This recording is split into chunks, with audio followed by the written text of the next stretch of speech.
एक था राजू। घर में प्यार से राजू और स्कूल में राजेश। एक स्वस्थ बच्चा जो हमेशा दौड़ता भागता रहता था। अपनी बड़ी बहन को हमेशा खेलों में हरा देता था। माँ का विशेष दुलारा राजू। राजू को खेलों में बहुत रुचि थी जो बात तक रही, और क्रिकेट से तो जुनूनी हद तक प्यार रहा। चीनी मिल की ओर से होने वाली खेल प्रतियोगिताओं में वह बढ़ चढ़कर हिस्सा लेता था। राजू बहुत शैतान और जिद्दी भी था। जिस बात की जिद ठान लेता उसे पूरा करवाता था। बचपन की ढेरों शैतानियों के बीच राजू बड़ा होता गया।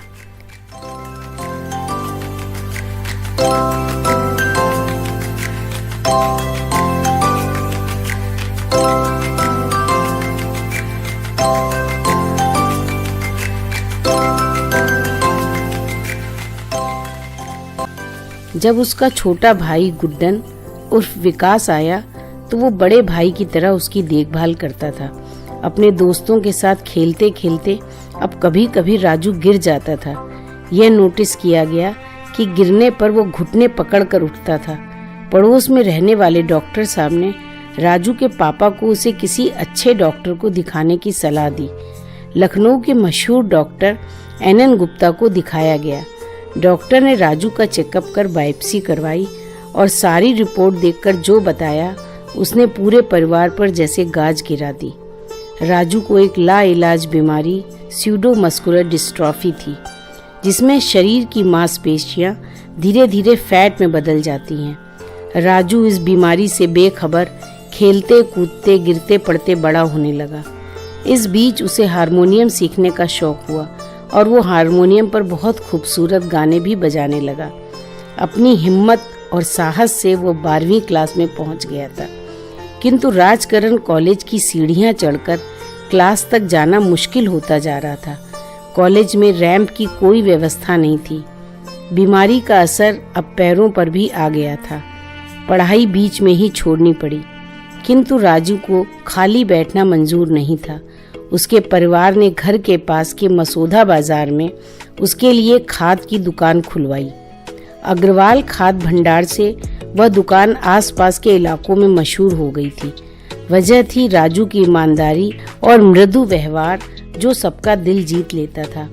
बाद में सीमेंट एजेंसी भी ले ली गई। वह अपने ग्राहकों से व्यक्तिगत रिश्ता कायम कर लेता था, और यही वजह थी कि राजू भैया नाम से मशहूर हो गया था, जो बात तक रहा।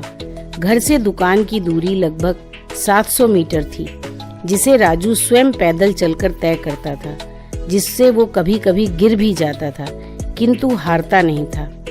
केवल 18 वर्ष की आयु में राजू परिवार का आर्थिक संबल बन गया था।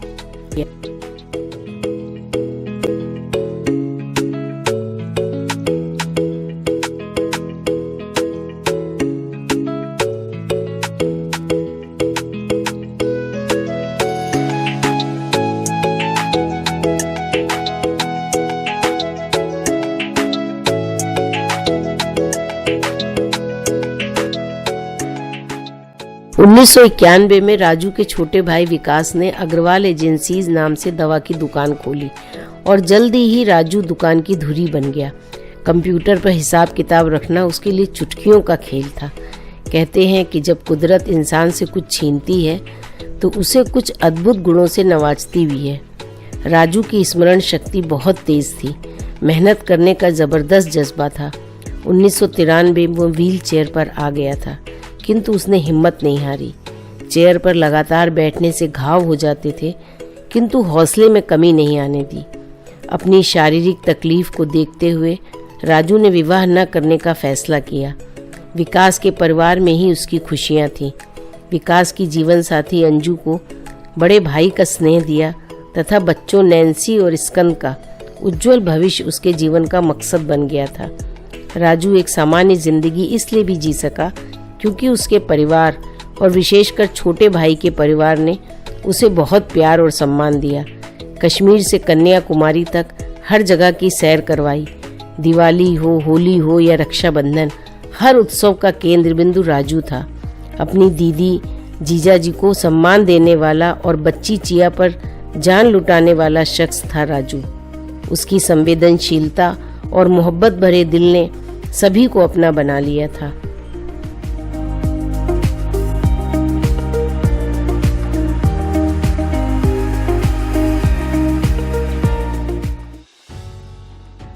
राजू की शारीरिक तकलीफ बढ़ रही थी, किंतु हौसले बुलंद थे। राजू की मदद के लिए ज्ञान सिंह को रखा गया था, जो आखिरी समय तक उसकी परछाई बनकर रहा। वो केवल उसका केयर टेकर ही नहीं था, बल्कि एक दोस्त भी था। साल 2023 में ठंड शुरू होते ही राजू की तकलीफ बढ़ गई।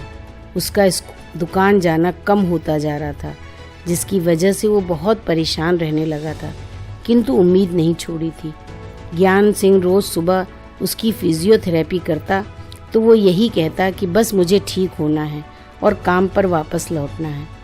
उसका आखिरी जन्मदिन 12 दिसंबर 2023 को टिप्सी टाउन में बहुत शारीरिक तकलीफ के बीच मनाया गया। रुक जाना नहीं तू कहीं हार के, कांटों पे चल के मिलेंगे साए बहार के। रुक जाना नहीं तू कहीं हार के, कांटों पे चल के मिलेंगे साए बहार के। ओ राही 19 फरवरी 24 को उसे सहारा अस्पताल लखनऊ में भर्ती करवाया गया।